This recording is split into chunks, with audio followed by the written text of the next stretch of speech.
여러분 안녕하세요. 우리가 지난 시간까지 1단원 경우의 수 마무리 지었죠.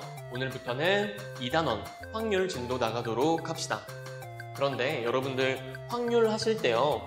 1단원 경우의 수가 계속 나와요. 경우의 수를 이용해서 확률을 구할 수 있기 때문에 여러분들이 1단원 복습을 정말 꾸준히 해주셔야 돼요. 어차피 시험 범위잖아요. 1단원 이제 끝냈고 2단원 하자 이게 아니라 1단원을 계속 하면서 2단원을 추가로 한다라고 생각을 해주시면 좋을 것 같습니다. 자, 그러면 1단원 복습은 여러분들한테 맡기도록 하고요. 우리는 2단원 확률의 기본적인 용어부터 정리를 하고 가도록 하겠습니다. 근데 여러분들 제가 많이 써놓긴 했지만 이미 익숙한 용어들도 있고요. 중학교 때 여러분들 확률을 안 하신 게 아니니까. 그리고 여러분들이 1학년 때 배우셨던 집합이랑도 조금 일맥상통하는 부분이 있어서 크게 어렵지는 않을 겁니다. 자, 먼저 가장 기본적인 용어, 시행이라는 걸 보도록 할게요. 시행을 보시면요. 동일한 조건 하에서 몇 번이고 반복 가능하며 그 결과가 우연에 의해서 결정되는 실험이나 관찰, 그런 행위를 우리가 시행이다 라고 불러줍니다. 예를 들면 이런 거죠. 예를 들어서 주사위를 1회 던지는 시행. 주사위를 1회 던지는 시행. 주사위 던지는 거는 동일한 조건 하에서 몇 번이나 던질 수 있죠? 그쵸? 던지고 또 던지고 할 수 있잖아요. 주사위를 1회 던지는 시행. 그리고 그 결과가 우연에 의해서 확률적으로 결정이 되죠. 그래서 주사위를 던지는 거는 우리가 시행이다 라고 볼 수 있고요. 마찬가지로 동전 던진다 라고 하시면은 동전 던지는 것도 몇 번이나 할 수 있잖아요. 그리고 그 결과가 우연에 의해서 결정되는 거 맞죠? 동전을 던졌을 때 앞면이 나온다, 뒷면이 나온다 이런 거 우연에 의해서 결정이 되죠. 이런 것들을 우리가 시행이다 라고 불러줍니다. 그리고 그 다음 표본 공간은요. 어떤 시행에서 일어날 수 있는 모든 결과들의 집합을 우리가 표본 공간이다 라고 부릅니다. 자, 그러면 이 주사위를 1회 던지는 시행이 있다라고 해볼게요. 그랬을 때 이 시행의 결과 나올 수 있는 거는 당연히 1, 2, 3, 4, 5, 6이겠죠? 이 6개 중에 하나가 나오겠죠? 갑자기 주사위가 이렇게 그 꼭지점으로 서고 이럴 리는 없잖아요. 그쵸? 주사위를 던졌을 때 나오는 거는 1, 2, 3, 4, 5, 6, 6개 중에 하나고요. 이거를 다 모아놓은 집합이 바로 표본 공간이라고 합니다. 그리고 표본 공간은 우리가 보통 대문자 S로 표현을 해줘요. 영어로는 이게 샘플 스페이스거든요. 이 샘플 스페이스라는 말은 어차피 3단원에서도 또 나오니까 그냥 교양으로 알고 계셔도 괜찮습니다. 표본이 샘플이죠. 공간이 스페이스. 그래서 S 따서 우리가 보통 표본 공간은 이렇게 표현을 하고 쉽게 생각하시면 얘는 전체 집합이다 라고 생각을 하셔도 괜찮아요. 우리가 1학년 때 집합을 배울 때는요. 전체 집합을 보통 U로 표현을 해줬죠. 여기서는 그 전체 집합의 역할을 해주는 게 표본 공간 S다 라고 기억해 두시면 됩니다. 그 다음 사건. 사건은 표본 공간의 부분 집합을 우리가 사건이라고 부르는데요. 이런 식이에요. 주사위를 던졌을 때 짝수의 눈이 나오는 사건은 하고 물어본다고 해볼게요. 그 사건을 A라고 합시다. 짝수의 눈이 나오는 사건을 A라고 하시면은 짝수의 눈은 2, 4, 6밖에 없죠? 그쵸? 그래서 A라는 사건은 이렇게 2, 4, 6을 포함하는 집합으로 표현이 될 겁니다. 짝수의 눈이 나오는 사건. 자, 그럼 다른 사건들도 당연히 생각을 해줄 수가 있겠죠. 홀수의 눈이 나오는 사건을 찾고 싶다라고 하면은 홀수의 눈은 1, 3, 5밖에 없으니까 이렇게 써주시면 되겠죠. 그래서 우리가 사건을 어떻게 정의하느냐에 따라 이 집합의 원소들도 달라지게 되겠죠. 예를 들어서 저는 소수가 좋아요. 그래서 소수의 눈이 나오는 사건을 C라고 해볼게요. 눈이 나오는 사건. 네. 그러면은 C의 원소는 당연히 이 표본 공간에 있는 이 원소들을 갖다 써야겠죠. 그래서 2, 3, 5다. 이렇게 해주시면 되겠죠. 그래서 기본이 주사위를 던지는 거기 때문에 그거의 부분 집합이에요. 소수의 눈이라고 해서 7이나 11 같은 걸 넣어도 되는 게 아니라 요 전체 표본 공간의 부분 집합으로 생각을 해주시면 됩니다. 그래서 이렇게 우리가 정의하기에 따라 다양한 사건들을 생각해 줄 수가 있고 표본 공간의 부분 집합으로 정의가 된다는 거 기억해 주시면 돼요. 물론 이 사건이라고 하시면은 표본 공간의 부분 집합이기 때문에 공집합이 될 수도 있죠. 그리고 S 전체가 될 수도 있습니다. 우리가 S는 S의 부분집합이죠. 공집합도 S의 부분집합이죠. 그렇기 때문에 이런 경우들도 가능하다는 거 기억해 주시면 되고요. 그리고 근원사건. 이거는 여러분들이 뭐 문제 텍스트 안에서 근원사건이다 라는 표현을 찾아보기는 힘들 거예요. 그쵸? 적어도 제가 봤던 기출문제 중에서는 없어요. 그런데 저거는 우리가 내용을 전개할 때, 이론을 전개할 때 굉장히 중요하게 쓰입니다. 그래서 이것도 용어를 좀 기억을 해주세요. 근원사건이다 라고 하시면은 우리가 주사위를 1회 던지는 시행에서의 근원사건은요. 근원사건은 한 개의 원소로 이루어진 사건이라고 했죠.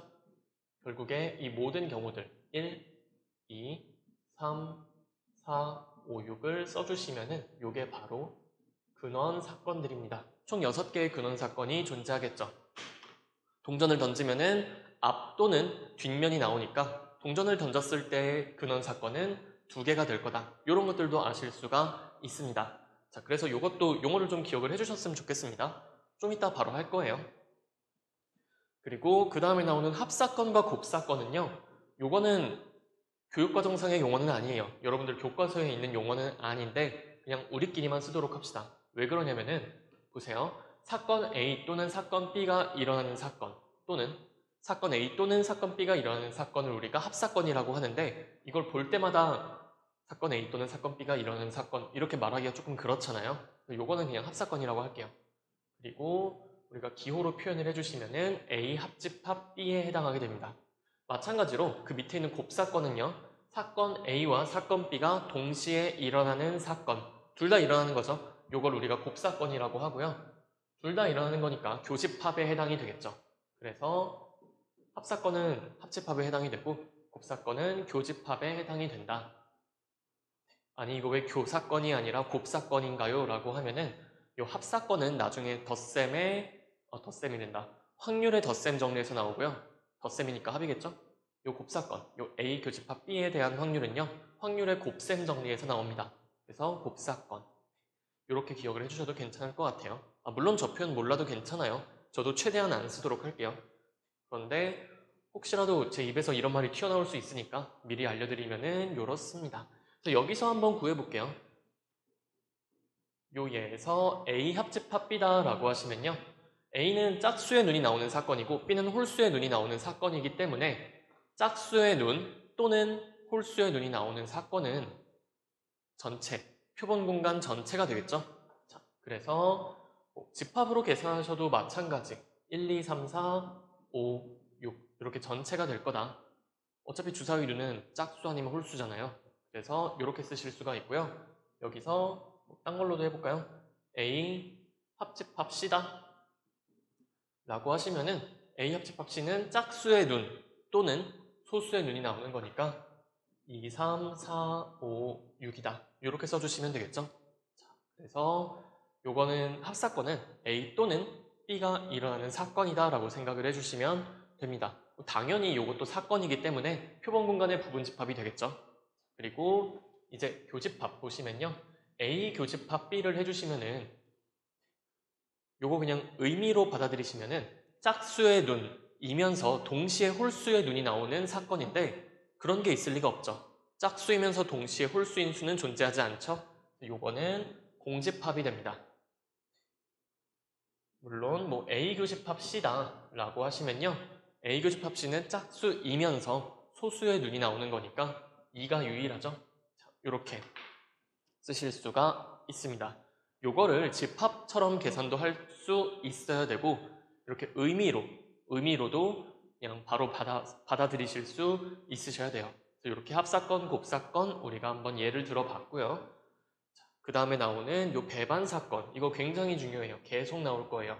배반사건이다 라고 하시면은 동시에 일어나지 않는 두 사건 A, B를 배반사건이라고 합니다. 그럼 여기서 보시면은 요 A랑 B는 동시에 일어나지 않죠. 짝수이면서 동시에 홀수일 수 없잖아요. 그쵸? 그래서 이런 경우 이 두 사건을 우리가 배반 사건이라고 불러요. 사건 A와 B는 서로 배반이다, 배반 사건이다 라고 얘기를 해주고 식으로는 이렇게 표현을 해줍니다. A 교집합 B는 공집합이다.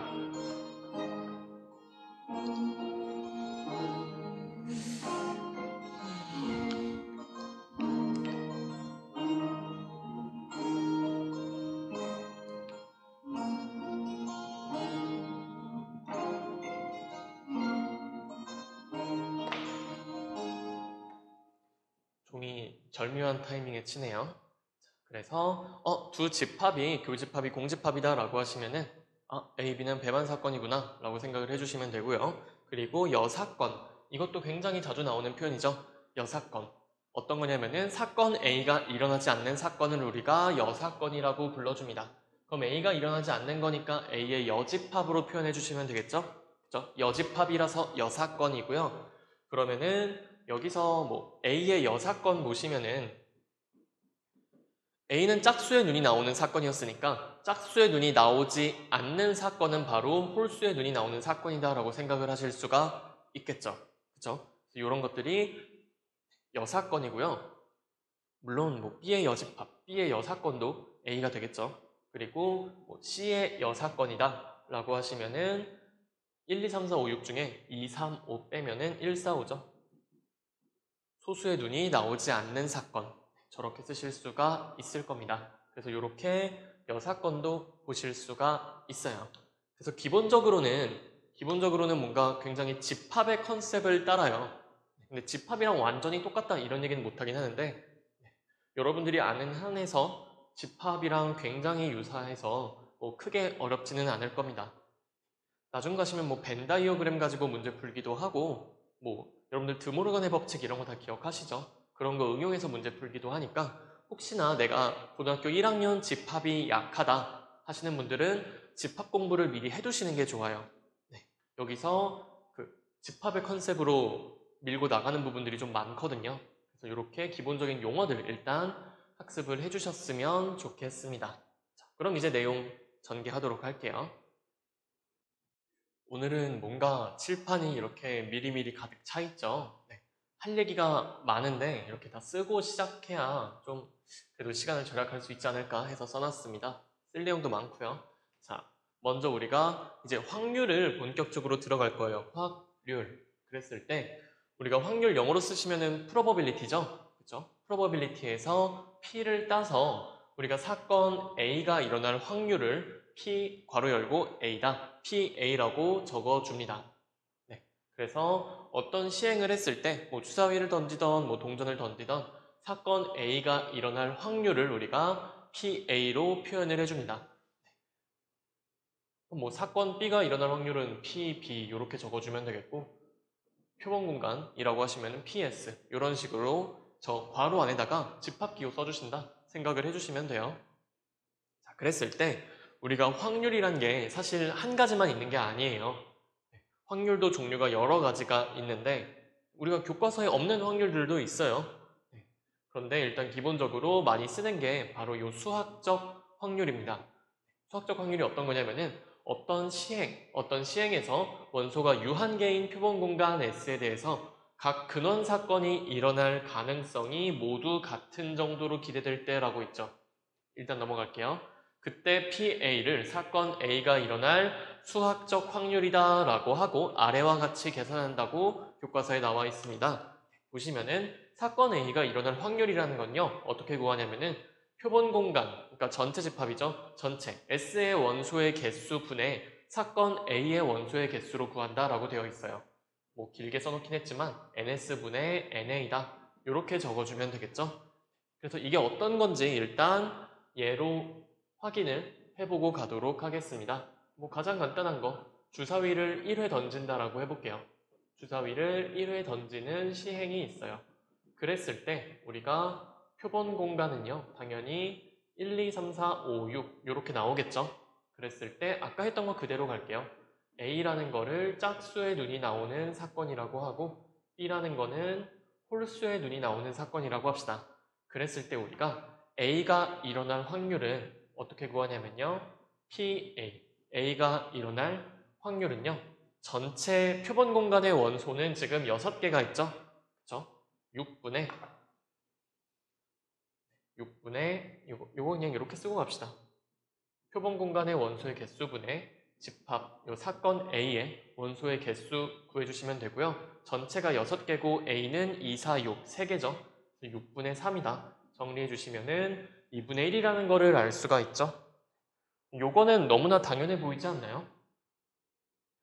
주사위 던졌을 때 1, 2, 3, 4, 5, 6 나오는데 그 중에 2, 4, 6이 나올 확률은 2분의 1이다. 너무나 자명해 보이죠?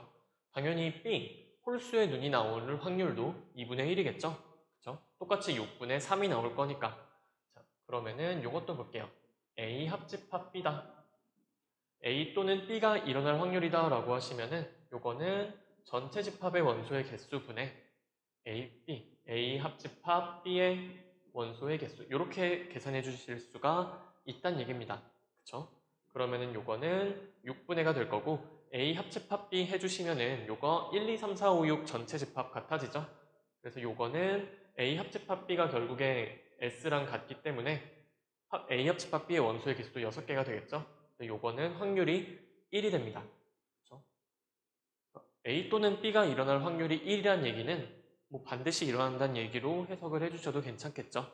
주사위를 던졌을 때 어차피 1, 2, 3, 4, 5, 6 중에 하나가 나오기 때문에 자, 그러면은 A 교집합 B 요 곱사건의 확률은요 똑같이 구해주실 수가 있어요. 전체 NS분의 우리가 찾으려는 A 교집합 B의 원소의 개수 찾으면 되는데 둘이 교집합이 공집합이죠? 그쵸? 원소의 개수가 0이네요. 그러면 6분의 0이니까 이 확률은 0이 된다. 이건 직관적으로 봐도 너무나 자명하죠? 짝수이면서 동시에 홀수인 눈이 나올 확률은 0이다. 라고 정리해 주실 수가 있습니다. 그래서 우리가 이 표본 공간의 원소의 개수분에 우리가 찾으려는 그 사건 A의 원소의 개수로 이렇게 확률 계산을 해 주실 수가 있고 이런 식으로 정의를 해주는 게 수학적 확률이에요. 이 내용이 그렇게 어렵지는 않죠? 저 전체분에 우리가 찾으려는 거 그거 해주시면 되는데 제가 여기서 빨간 줄로 이렇게 그어놨어요. 두 번째 줄 보시면은 각 근원 사건이 일어날 가능성이 모두 같은 정도로 기대될 때라고 했죠. 자, 여기서 근원 사건은 1, 2, 3, 4, 5, 6 요게 근원 사건이었죠.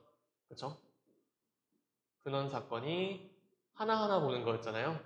1, 2, 3, 4, 5, 6. 이 사건들이 일어날 가능성이 모두 같은 정도로 기대된다는 말은 우리가 믿는 거죠. 주사위를 던지면은 1이 나올 확률, 2가 나올 확률, 3이 나올 확률, 4가 나올 확률, 5, 6이 나올 확률이 전부 같다는 거죠. 6분의 1로 같겠죠. 그쵸? 뭔가 주사위에 조작이 가해져 있는 게 아니라 모든 면이 나올 확률이 동일하다는 가정하에 요 얘기를 해줄 수 있는 거죠. 그쵸? 제가 만약에 막 주사위를 개조를 해서 한쪽 면만 막 무겁게 만들어가지고 그쪽이 바닥으로 잘 오게 만들었다고 하면은 확률 계산을 이렇게 할 수가 없다는 얘기예요. 무슨 얘기인지 아시겠나요? 네. 그래서 우리가 알게 모르게 암묵적으로 뭘 전제하고 있냐?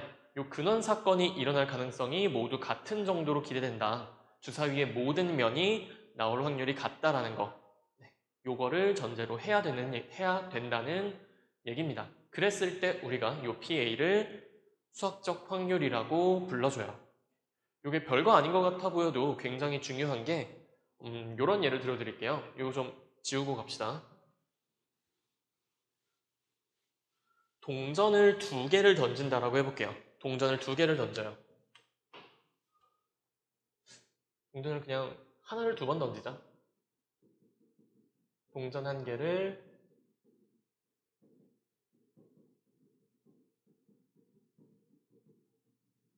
한 번 던지고 또 던진다고 합시다. 그때 우리가 동전이 앞 아니면 뒤만 나온다고 할게요. 동전이 이렇게 서는 거 생각하지 않아요. 동전이 앞면이다 라고 하면은 그거 보통 헤드라고 해서 앞을 H라고 보통 표현을 많이 하고요. 뒤는 테일이라고 해서 T로 표현을 많이 해줘요. 자, 그러면 동전을 2번 던진다. 연속해서 2번 던진다라고 해볼게요. 동전 1개를 연속해서 2번. 그럼 이때 나올 수 있는 표본 공간을 생각을 해볼게요. 표본 공간 보시면요. 뭐 이렇게 표현해 볼까요? 두 번 던졌는데 두 개 다 앞면이다 라고 하면은 앞면, 앞면 이렇게 표현할 수 있겠죠?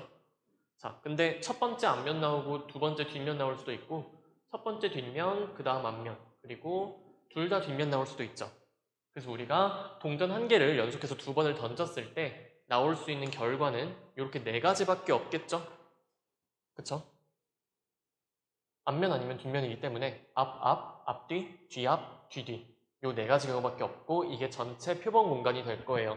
그랬을 때 우리가 요거를 생각을 해볼게요. A라는 사건을 앞면이 한 번만 나오는 사건, 두 번 중에 앞면이 한 번만 나오는 사건을 제가 A라고 해볼게요. 그랬을 때 뭐가 틀린지 한번 생각을 해보세요. 제가 A가 일어날 확률을 이렇게 계산했다고 해봅시다. 앞면이 한 번만 나오는 사건은 자, 앞면이 두 번 나오거나 앞면이 한 번 나오거나 앞면이 안 나오거나 이 세 가지 경우밖에 없으니까 3분의 1이다. 이렇게 계산했다고 해볼게요. 그쵸? 뭐 앞면 두 번 나오든가 앞면이 한 번 나오든가 앞면이 안 나오든가 이 셋 중 하나니까 PA는 3분의 1이다. 이런 식으로 확률 계산을 했을 때 요거는 맞을까요? 틀릴까요? 이건 수학적 확률이라고 할 수가 없겠죠. 그쵸? 없죠. 이게 왜 없냐를 한번 생각을 해보세요. 왜 이런 식으로 풀면 안 되냐? 잠깐 멈춰놓고 생각해 주시면 되고 멈추셨으려나? 네, 한번 보도록 할게요. 자, 보시면은 표본 공간 S의 원소의 개수분의 사건 A의 원소의 개수라고 했었죠. 근데 요 PA를 3분의 1로 구한 거는요. 지금 요 근원 사건이 일어날 확률이 다 같다라는 전제를 하지 않은 상태예요. 무슨 얘기냐? 여기서 근원 사건은 지금 하나, 둘, 셋, 네 개가 있죠. 그쵸? 이 네 개가 일어날 확률이 전부 얼마로 같은 거다? 4분의 1, 4분의 1, 4분의 1, 4분의 1로 같은 거예요. 그쵸? 전체 확률은 1인데 이 네 개가 일어날 확률이 각각 같은 거니까 그쵸? 일어날 확률이 4분의 1, 4분의 1, 4분의 1, 4분의 1이죠. 그러면은 앞면이 한 번만 나오는 거는 계산을 하실 때 4분의 2로 가셔야 되는 거죠. 그쵸? 4분의 1짜리가 두 개가 있다라고 생각을 하셔야 되는 거예요. 그쵸? 우리가 방금처럼 3분의 1로 한 거는요, 무슨 문제가 있냐면은 HH, 이건 앞면 두 개로 본 거고, HT랑 TH, 요걸 합쳐서 앞면 하나로 본 거고요. TT, 요거를 앞면이 없는 걸로 본 거예요. 그쵸? 그런데 근원 사건을 이렇게 하나, 둘, 세 개가 근원 사건이다라고 봐버리면은 근원 사건이 일어날 확률이 서로 같지가 않아요. 그쵸? 이렇게 해야 근원 사건이 일어날 확률이 같은 거지. 이렇게 보시면은 이 가운데 확률이 나머지 거의 2배예요. 그쵸? 근원 사건이 일어날 확률이 같지 않죠? 그렇기 때문에 요거 세 개 중에 요거 하나인데요? 3분의 1인데요? 라고 하시면 안 된다는 거예요. 그쵸? 이게 이해가 되시나요? 우리의 전제는 근원 사건이 일어날 가능성이 모두 같을 때 우리가 확률을 이렇게 계산할 수 있다는 겁니다. 네, 이렇게 근원 사건의 확률이 다른 경우는 취급하지 않아요.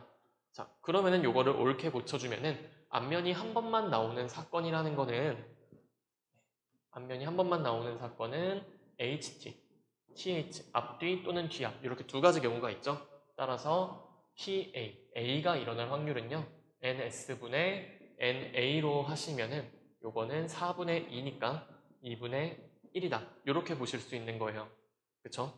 그래서 근원 사건이 일어날 가능성이 모두 같은 정도로 기대된다는 말이 그 말이라는 거. 네, 제가 예로 설명을 드렸죠. 이걸 좀 알고 계시면은 좋을 것 같습니다. 그래서 오히려 이런 얘기를 안 하고서 나중에 갔을 때 요거 3분의 1인데요 이렇게 하면은 왜 그게 틀린지 설명 못 하시는 분들이 은근 많아요. 이제 여러분들은 제대로 설명하실 수 있겠죠? 그래서 이런 얘기도 좀 해볼게요. 우리가 뭐 동전도 던지고 뭐 주사위도 던지고 많이 하는데 뭐 또 많이 할 거냐면은 주머니에서 공 꺼내는 것도 많이 할 거예요. 예를 들어서 어떤 주머니에 흰색 공이 3개가 있고요. 검은색 공이 4개가 있다고 해봅시다. 검은색 공 4개. 자, 이 주머니에서 제가 공을 1개를 꺼낸다라고 해볼게요. 그랬을 때 흰색 공이 나오는 사건을 A라고 하고요. 흰색 공이 나오는 사건 B를 검은색 공이 나오는 사건이라고 할게요. 검은색 공이 나오는 사건. 이런 주머니에서 공을 하나 꺼내는 시행을 했을 때 A라는 사건은 흰색 공이 나오는 사건을 A라고 하고 검은색 공이 나오는 사건을 B다. 이런 식으로 얘기를 해줄게요. 자, 그럼 우리가 여러분들 PA 흰색 공이 나올 확률이 얼마인가요? 뭐 너무 당연한 걸 묻고 있죠? 그쵸? 흰색 공 3개 있고 검은색 공 4개 있으면은 흰색 공이 나올 확률은 당연히 7분의 3이죠. 흰색 공이 7개 중에 3개가 있잖아요. 그쵸? 검은색 공이 나올 확률. 검은색 공이 나올 확률은 7분의 4겠죠. 그쵸? 자, 근데 이렇게 생각을 해볼게요. 아, 선생님. 흰색 공, 서로 같은 흰색 공이고요. 이것도 다 서로 같은 검은색 공이잖아요. 그러면은 어차피 주머니 안에 흰색 공이랑 검은색 공밖에 없으니까 흰색 공 뽑을 확률은 2분의 1이고 검은색 공 뽑을 확률도 2분의 1이에요. 이렇게 생각하시면 안 된다는 거예요. 그쵸? 그러니까 경우의 수 관점이랑 조금 달라요. 경우의 수에서는요. 공을 하나 뽑았을 때 나올 수 있는 경우는 뭐밖에 없어요? 흰색 공이 나오는 경우랑 검은색 공이 나오는 경우밖에 없죠. 경우의 수에서는 이렇게 이 주머니에서 공 1개 꺼냈을 때 나올 수 있는 경우는 2가지 경우밖에 없습니다. 그거 가지고 2가지 중에 1가지니까 2분의 1인데요. 검은색 아니면 흰색인데 흰색이 나왔으니까 2분의 1이에요. 검은색이 나왔으니까 2분의 1이에요. 라고 하시면 안 된다는 거예요. 그쵸? 경우의 수에서는 요거를 서로 같은 흰색 공, 서로 같은 검은색 공으로 취급을 했는데 우리가 확률 계산하실 때는 그렇게 하시면 안 돼요. 지금 여기 보이는 서로 같은 흰색 공이랑 서로 같은 검은색 공도 다른 걸로 취급을 해주셔야지 계산이 가능해지십니다. 네, 상식적인 계산이 가능해져요. 이게 왜 상식적이냐? 뭐 이런 겁니다. 여러분들이 뭐 로또를 한다라고 해볼게요. 복권을 한다라고 해볼게요. 복권했을 때 복권은 하시면요. 당첨이 되거나 당첨이 되지 않거나 그거를 낙첨이라고 부릅니다. 로또 했을 때 당첨되거나 낙첨되거나 둘 중 하나죠. 그쵸? 그러니까 확률은 50% 50%입니다. 라고 하면 안 된다는 거예요. 근원 사건이 일어날 확률이 전혀 같지 않죠. 그쵸? 기적의 수학자죠, 요거. 자, 이런 식으로 계산하는 게 아니라 근원 사건의 확률을 같게 만들어줘야 돼요. 그러기 위해서는 우리가 서로 같은 것들도 서로 다른 것으로 좀 취급을 해줘야 될 때가 있습니다. 그래서 우리가 요 흰색 공 있죠? 흰색 공, 흰색 공, 흰색 공. 요거를 1번, 2번, 3번 흰색 공이라고 이름을 붙이고요. 여기는 이름을 붙이기가 힘드네. 이렇게 쓰면 보이시나? 1번 검은 공, 2번 검은 공, 3번 검은 공, 4번 검은 공이라고 해볼게요. 그쵸? 이런 식으로 이 친구들한테 이제 이름을 준다라고 해봅시다. 그랬을 때 우리가 이 주머니에서 공을 하나 꺼냈을 때 나올 수 있는 전체 경우는 요 7가지라는 얘기예요. 요게 표본 공간입니다. 그쵸? 표본 공간이 흰 공, 검은 공 요게 아니라는 거예요. 그쵸? 요런 식으로 취급을 해주셔야 돼요. 요게 집합과 다른 점입니다. 네. 집합에서는 같은 게 있으면 그냥 하나로 취급해서 하나만 썼죠. 근데 여기서는 다른 걸로 취급을 하셔야 돼요. 그래서 제가 처음에 집합의 그런 흐름이랑 비슷하다고는 했는데 같다고는 안 했어요. 그렇죠? 사건이 집합과 동일한 거다라는 얘기는 안 했습니다. 네. 집합의 표현 방법을 조금 빌릴 뿐이죠. 연산 방법이나. 너무 어려운 얘기인가? 여튼 요거를 다른 걸로 취급을 해줘야지 다른 걸로 취급을 해야지 우리가 수학적 확률이 계산이 가능하다는 거예요. 요렇게 쓰시면요. 이제 흰색 공이 나오는 사건은 요렇게 3개가 있는 거예요. 그쵸? 1, 2, 3. 그리고 검은색 공이 나오는 사건도 이제야 4개가 있는 겁니다. 요렇게 1, 2, 3, 4 검은색 공으로 1, 2, 3, 4 그럼 이제 이 계산이 말이 되죠. 정의에 맞는 계산이 되겠죠. PA 어떻게 계산한다고 했어요? NS분의 NA로 계산한다고 했고요. 네, 요거는 전체 표본 공간의 개수가 7개고 A라는 집합의 A라는 사건의 원소가 지금 3개가 있으니까 7분의 3이다 계산이 되는 거죠. 그래서 진짜 상식적이고 당연해 보이는 계산이에요. 요거는 뭐 중학생 앉혀놓고서 확률 물어봐도 대답할 거고요. 초등학생도 확률이 뭔지 설명해주면 이거 바로 대답할 것 같은데, 그쵸? 이걸 2분의 1이라고 하진 않을 거예요. 하나? 모르겠습니다. 여튼 그랬을 때 우리가 요 근원 사건이 일어날 확률을 서로 같은 정도로 만들어줘야 되기 때문에 이렇게 이름을 다 붙여서 서로 다른 것으로 봐준 거예요. 그쵸? 이걸 그냥 뭉뚱그려서 흰색 공이 나오는 경우, 검은색 공이 나오는 경우 해버리면은 흰색 공을 근원 사건, 검은색 공을 근원 사건으로 해버리면은 둘이 나올 확률이 같지가 않아요. 그쵸? 검은색 공이 더 많으니까. 그렇기 때문에 이런 식으로 이름을 붙여서 서로 다른 걸로 취급을 해줘서 그 각각의 근원 사건, 요 7가지 경우에 확률이 모두 같게 만들어주는 것. 그게 선행 작업입니다. 그러니까 여러분들이 앞으로 하실 확률의 계산에 이게 깔려있다라고 생각을 하시면 돼요. 물론 문제를 풀 때마다 이거를 고려하면서 하지는 않아요. 네. 그런데 알고는 계셔야 돼요. 그쵸? 각 근원 사건이 일어날 가능성이 모두 같은 정도로 기대될 때 그때 이렇게 정의하는 거고 그럼 이건 문제 풀 때도 살짝 실전적으로 쓸 수 있는 건데 서로 같은 것들도 서로 다른 것으로 취급을 해서 문제를 푸는 경우가 굉장히 많습니다. 네. 그래서 오히려 공부를 깊게 하신 분들은 헷갈려요, 나중에. 왜 헷갈려 하냐? 여기서 뭐, 요 7개 공 중에서 뭐 몇 개를 뽑을 때, 뭐 흰색 공이 몇 개 나올 확률 막 이런 거 구해라 하고 있는데, 여기서 막 7개 중에 막 3개 공을 3개를 뽑는다라고 해봐요. 그랬을 때 7C3을 쓰거든요. 근데 7C3에서 전제가 되는 게, 요 7은 서로 다른 7개예요. 그쵸? 제가 NPR, NCR, 원순열에 나오는 N이나 그리고 중복순열, 중복조합에 나오는 그 N 있죠? N. N자리에 오는 애들은 다 서로 다른 N이라고 했죠. 그쵸? 근데 지금 이게 서로 달라요? 흰 공 3개 똑같 구분 안 되고 검은 공 4개 구분 안 되는데 그쵸? 이게 경우의 수 입장에서는 말이 안 되는 거예요. 하지만 우리는 확률 할 거고 확률에서는 이런 식으로 근원 사건이 일어날 가능성을 같은 정도로 맞춰줘야 되기 때문에 이거를 다 서로 다른 걸로 취급을 해서 이제 문제를 풀기 시작할 거다라는 거 알고 계셨으면 좋겠습니다. 제가 지금 한 말들이 이 근원 사건에 관련해서 한 말들이 어려울 수도 있어요. 네, 어려운 얘기니까요. 그런데 제가 뭐 필기노트에도 좀 정리를 해서 적어놓긴 했거든요. 한 번쯤은 꼭 읽어보셨으면 좋겠어요. 몰라서 문제를 못 푸는 건 아닌데 못 풀게 될 수 있군요. 그쵸? 네. 알면은 확실히 여러분들 문제 푸실 때, 개념 이해하실 때 도움이 될 겁니다. 그래서 일부러 이렇게 긴 시간을 투자해서 설명을 드린 거고 꼭 한번 복습을 해보세요. 근원 사건 얘기. 그러면 이제 근원 사건 얘기 드렸으니까 간단한 예제를 보도록 할게요. 자, 한 개의 주사위를 2번 던진다라고 했습니다. 그쵸? 그랬을 때 나오는 두 수의 합이 소수일 확률은? 하고 물어봤다라고 해볼게요. 그랬을 때 제가 얘를 이렇게 푼다고 해볼게요.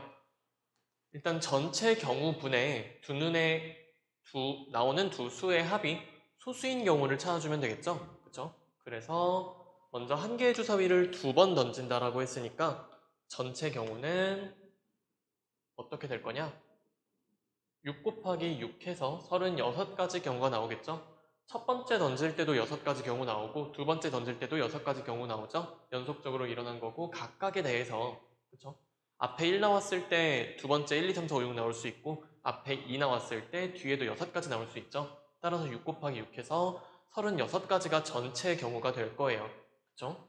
그리고 두 번째 이제 뭐 해주면 되냐면은 분자 자리에 올 거 찾으면 되는데 나오는 두 수의 합이 소수인 거 그쵸? 두 수의 합이 소수인 사건 그것의 개수를 찾으면 되는데요. 보시면은 소수라고 하면은 1 더하기 1에서 2가 되고요. 3은 1 더하기 2에서 나오고요. 5는 1 더하기 4에서 나오죠. 물론 2 더하기 3으로도 나오겠죠? 그리고 6, 7, 좀 더 적어야겠네요. 7은 1 더하기 6으로도 나오고 2 더하기 5로도 나오고 3 더하기 4로도 나오죠. 그 다음에 있는 소수는 11이죠. 11은 5 더하기 6으로 나오게 됩니다. 자, 그러면은 나오는 두 수의 합이 소수인 경우는요. 하나, 둘, 셋, 넷, 다섯, 여섯, 일곱, 여덟 개다. 따라서 우리가 찾는 확률은 전체 36분의 8가지니까 9분의 2입니다. 라고 푼다면은 이 풀이는 제대로 된 풀이일까요? 아닐까요? 아니니까 물어보겠죠. 네. 왜 아닌지를 생각을 해보세요. 잠깐 멈춰놓고 이 풀이에 어디가 틀렸는지를 생각해 봅시다. 생각하셨나요? 네. 생각하셨다고 믿을게요. 자, 요거는 전적으로 잘못된 풀입니다. 일단 이건 맞아요. 전체 경우가 36가지라는 건 맞아요. 그런데 두 번째, 나오는 두 수의 합이 소수인 경우를 잘못 세줬어요. 왜 잘못 세줬냐? 자, 우리가 기본적으로 한 개의 주사위를 2번 던진다? 아니면 뭐 2개의 주사위를 한 번씩 던진다? 이런 얘기 나오면은 저는 보통 표 그리고 시작을 하거든요. 표. 어떻게 그리시냐면요. 1, 2, 3, 4, 5, 6 이렇게 그리시고 여기다가도 1, 2, 3, 4, 5, 6 이렇게 하실 수가 있죠. 그래서 뭐 여기 첫 번째 나온 수, 요게 두 번째 나온 수, 뭐 이런 식으로 해주시면 되겠죠. 그랬을 때 바로 체크하는 거예요. 나오는 두 수의 합이 소수인 경우. 자, 보시면은 두 수의 합이 소수면요. 일단 1 더하기 1 되죠. 1 더하기 2 되죠. 1 더하기 5 되고요. 1 더하기 6 되죠. 그쵸? 그리고 2 더하기 1도 소수네요. 3이죠. 2 더하기 3 되고요. 2 더하기 5 되죠. 그리고 3 더하기 1 안 되고 3 더하기 2 되죠. 3 더하기 4 되고요. 끝. 4랑 1 더하면 되고 4랑 3 더하면 되고 5랑은 2 더하시면 되죠. 5랑은 6 더하셔도 돼요. 그리고 6은 1이랑 더해도 되고요. 5랑 더해도 괜찮죠. 그쵸? 되셨나요? 제가 말하면서 이렇게 해서 그렇지 표 그리는 게 느리지가 않고요. 그리고 일부러 저는 이렇게 했는데 보시면은 대칭적인 형태예요.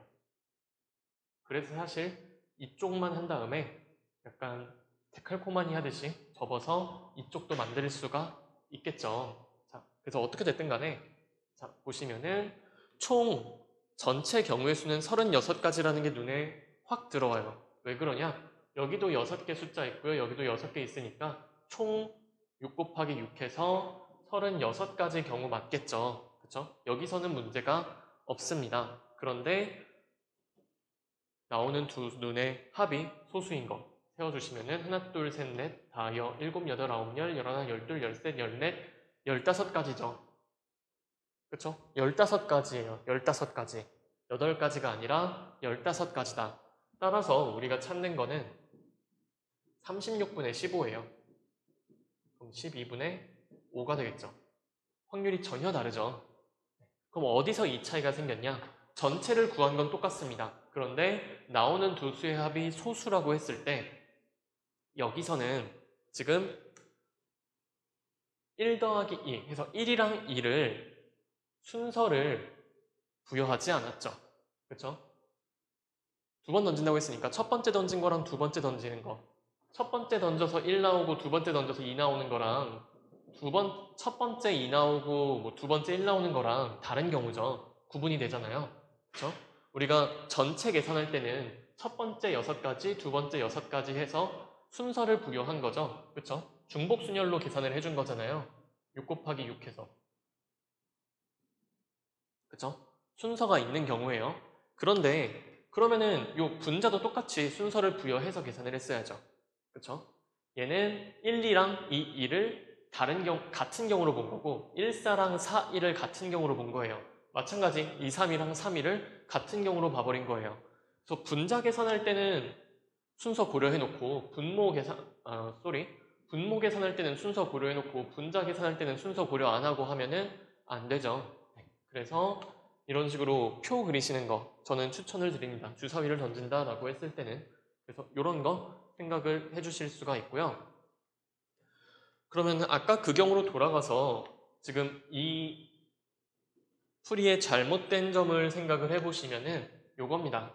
지금 얘 같은 경우는 총 지금 36가지 있죠? 36가지 있을 때 이걸 뭐 순서상으로 표현한다라고 하면은 1, 2, 1, 1, 1, 1, 2, 1, 3 쭈루룩 가서 2, 1, 2, 2, 2, 3 쭈루룩 가서 뭐 6,5, 6,6까지 요 36가지 경우가 전체 표본 공간이 되겠죠. 그랬을 때 지금 요 두 번째 제가 제대로 푼 거는요. 이게 나올 확률 그리고 이게 나올 확률, 이게 나올 확률 이 각각이 나올 확률이 전부 다 36분의 1 이 각각의 근원 사건이 나오는 확률이 같은 정도로 기대가 되는 거죠. 36분의 1로. 근데 얘는 그렇게 푼 게 아니라는 겁니다. 그래서 이런 식으로 해주는 거 이해해 주셨으면 좋겠고요. 그리고 이렇게도 봐주실 수가 있어요. 우리가 지금 근원 사건이 일어날 확률이 36분의 1이라고 했잖아요. 근원 사건이 일어날 확률, 이게 36분의 1이라고 했는데 얘를 이렇게 보실 수 있어요. 어떻게 계산이 되냐? 지금 36분의 15라고 계산을 했는데 얘를 어떻게 보면 똑같이 보이실 수도 있어요. 이게 15 곱하기 36분의 1로 보실 수 있어요. 지금 약간 이거 당연히 같은 거 아닙니까? 라고 하실 수 있는데 해석 방법이 다르거든요. 해석을 어떻게 할 거냐면은 요건 근원 사건이 일어날 확률이 36분의 1이죠. 그쵸? 근원 사건이 일어날 확률이 36분의 1인 거예요. 그쵸? 거기다가 뭘 곱해준 거냐면요. 경우의 수를 곱해준 거예요. 15가지. 어떤 경우가 15가지다? 나오는 두 수의 합이 소수가 되는 경우가 15가지라는 거죠. 그쵸? 그래서 경우의 수를 다 그냥 여러분들 경우의 수 잘 구하시잖아요. 그쵸? 1단원에서 경우의 수 주구장창 했었죠. 그것처럼 그냥 경우의 수를 구해버린 다음에 거기다가 곱하기 뭐 하만 해주면 된다. 근원 사건이 일어날 확률을 곱해주시면 된다. 이런 식으로도 우리가 해결을 하실 수가 있습니다. 그래서 언뜻 보면은 오히려 지금 보면 이게 이거 같은 얘기 아닌가 할 수도 있는데 제가 나중에 이걸로 좀 복잡한 문제 푸는 거 보여드릴게요. 그러면은 이런 식으로 경우의 수 다 구한 다음에 그 다음에 근원 사건 일어날 확률을 곱해주는 이런 식의 풀이가 편할 때도 있습니다. 그래서 알려드린 거고 뭐 당연히 같은 식이니까 계산하면 값은 같겠죠. 그래서 이렇게 봐주실 수 있다는 거 복습을 좀 해주시면 좋겠습니다. 그래서 확률이라는 게 사실 쉽게 가르치면 너무 쉬워요. 그쵸? 그냥 전체분에 해당 경우 이렇게 외워 하면 되는데 그렇게만 하면은 저는 어느 이상으로는 가기 힘들다고 생각을 해요. 분명히 그게 발목을 잡아서 여러분들이 언젠가 헷갈려 하십니다. 네, 근데 그게 시험장에 가서 헷갈릴 수도 있고 심지어 수능 때 갑자기 헷갈려 이럴 수도 있는 거잖아요. 그거를 방지하려고 미리 좀 얘기를 드렸습니다. 그래서 쉽지 않은 내용인데 의외로 교과서엔 다 있는 내용들이에요. 교과서도 한번 찬찬히 읽어보시고 이해 안 되는 부분은 뭐 따로 질문을 하시던지 한 번 더 돌려보시든지 해서 어떻게든 이해를 해보셨으면 좋겠습니다. 우리가 수학적 확률이랑 비교하면서 봐야 될 게 바로 이 통계적 확률입니다. 통계적 확률이 뭐냐면은 우리가 일상생활에서 마주하는 그런 사건들 있죠. 그 사건들에 대해서 근원 사건들이 일어날 확률이 모두 같다라고 얘기하기 힘든 경우가 많아요. 그렇죠? 그 근원 사건의 확률을 찾기 힘든 경우도 있고 자, 수학적 확률이라는 거는 일단 어떤 시행에서 근원 사건이 일어날 가능성이 모두 같아야지 성립을 했었죠. 그렇죠? 그런데 실제는 그렇지 않은 경우들이 있다는 얘기예요. 그랬을 때 확률을 어떻게 구할 것인가? 뭐 여러 방법이 있겠지만 통계적 확률을 굉장히 많이 씁니다. 이런 경우를 생각을 해볼게요. 우리가 윷이 있다라고 할게요. 여러분들 윷놀이 해보셨죠? 이런 식으로 윷이 있다고 했을 때 이 평평한 바닥, 이 부분이 평평한 면이 바닥에 오는 경우도 있을 거고요. 아니면은 이 둥근 면이 바닥에 오는 경우도 있겠죠. 그랬을 때 우리가 평평한 면이 바닥에 올 확률도 2분의 1이고 이 둥근 파란 면이 바닥에 올 확률도 2분의 1이다. 이런 얘기는 해줄 수가 없죠. 그쵸? 여기서 어차피 근원 사건이라고 해봤자 빨간색이 바닥에 닿는 경우, 파란색이 바닥에 닿는 경우 두 가지밖에 없는데 그 두 가지가 일어날 가능성이 같다라고 얘기해 주기가 힘들어요. 그쵸? 이런 경우 확률 어떻게 구할까? 직접 해보는 겁니다. 직접 시행을 하는 거예요. 반복하고 계속 반복을 해보자. 그랬을 때 우리가 실제로 한번 해보면 좋겠는데 이미 영상이 꽤 길어지고 있을 거예요. 그래서 그냥 미리 제가 써놓은 걸로 보도록 하겠습니다. 그래서 시행 횟수 그리고 평평한 면이 나온 횟수 평평한 면이 나온 횟수를 Rn이라고 할게요. 그랬을 때 상대도수 그러니까 총 시행 횟수분의 평평한 면이 나온 횟수를 한번 찾아봅시다. 그래서 친절한 누군가가 이거를 직접 다 했대요. 그래서 보시면은 50번을 윷을 던져봤더니 그 중에 32번이 평평한 면이 나왔고 그때 상대도수 그거는 0.64더라. 자, 100번을 던졌대요. 100번을 던졌더니 65번이 평평한 면이 나왔고 그때는 상대도수가 0.65가 나오겠죠? 100분의 65니까 이런 식으로 쭉 가시면요. 150일 때는 87이고 0.58 그리고 200일 때는 126번 평평한 면이 바닥에 닿았고 0.63 이런 식으로 쭉쭉쭉 계속할 수가 있겠죠. 계속해서 뭐 400일 때는 240이고 0.6이다. 이 이후로도 계속 던지실 수가 있겠죠. 그렇죠? 이런 식으로 직접 하는 거예요. 직접 하다 보면은 이 상대 도수라는 게 어떤 값에 가까워진다 라는 게 알려져 있습니다. 이게 무슨 얘기냐? 자, 우리가 시행 횟수를 점점 크게 하잖아요. 50번, 100번, 150번, 200번, 400번 해가지고 뭐 10,000번 던지고 10만 번 던지고 1억 번 던지고 계속 던진다라고 해봐요. 그랬을 때 어떻게 되냐면요. 요 시행 횟수분의 평평한 면, 요 0.64, 0.65, 0.58, 0.63 이 상대 도수들이 이 비율이 어떤 특정한 값에 가까이 간다는 게 관찰이 되십니다. 그래서 어떻게 되냐? 요 시행 횟수가 커지면 커질수록 그러니까 많이 던지면 던질수록 어떻게 된다? 상대 도수는 어떤 값에 가까이 가게 돼요.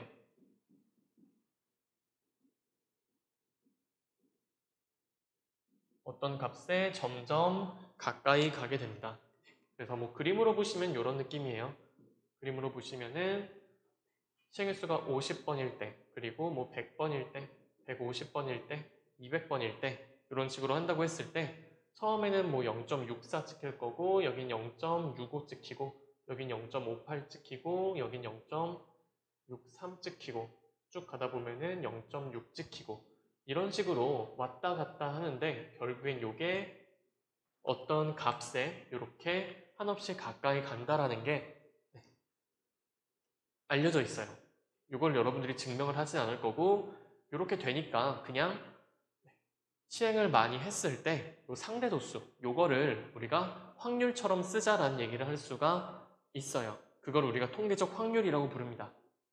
그래서 맘 같아서는 무한히 많이 던져보면 좋겠죠. 무한히 많이 던져보면은 우리가 찾는 그 확률 값에 무한히 가까이 가겠죠. 그런데 실제로 그럴 수 없으니까 그냥 시행 횟수가 충분히 클 때, 시행 횟수가 충분히 클 때의 상대 도수를 우리가 통계적 확률이라고 불러주고 쓴다라는 거예요. 그러니까 이런 느낌이거든요. 여러분들이 동전을 던진다라고 해볼게요.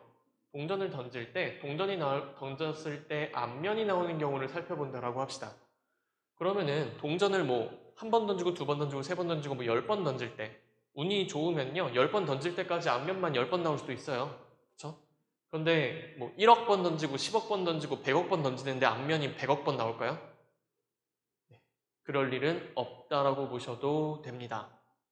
그래서 그리고 동전 던지기 같은 경우도 초반에는 영향을 좀 많이 받아요. 그러니까 10번 던진다 했을 때 앞면만 10번 나올 수도 있어요. 사실 10번 던진다고 앞면 5번, 뒷면 5번 공평하게 나오는 거 아니잖아요. 그런데 많이 던지면 던질수록 시행 횟수가 많아지면 많아질수록 그 비율은 점점 2분의 1, 우리가 알고 있는 수학적 확률에 근접을 하게 됩니다. 뭐가 근접한다? 통계적 확률이. n이 커지면 커질수록, 시행 횟수가 커지면 커질수록 통계적 확률은 수학적 확률에 가까이 가게 된다라는 거 알려져 있고, 뭐 이거를 쓰는 문제가 있으면은 문제에서 이런 상황 자체를 줘요. 뭐 애초에 그렇게 많이 문제화되지 않는 내용이긴 한데 여러분들이 상식적으로 알고는 있으셔야 될 것 같아서 소개를 조금 드렸습니다. 네, 그래서 이거는 뭐 교과서에 있는 문제 정도, 그 정도 풀 수 있으면 충분합니다. 애초에 교과서 문제도 별로 없긴 하고요. 이렇게 간단하게 알아두시면 될 것 같아요. 원래는 확률의 기본 성질까지 그냥 해버릴까 했는데 그거는 조금 빼도록 하고요. 오늘은 통계적 확률까지 여기까지만 하도록 하겠습니다.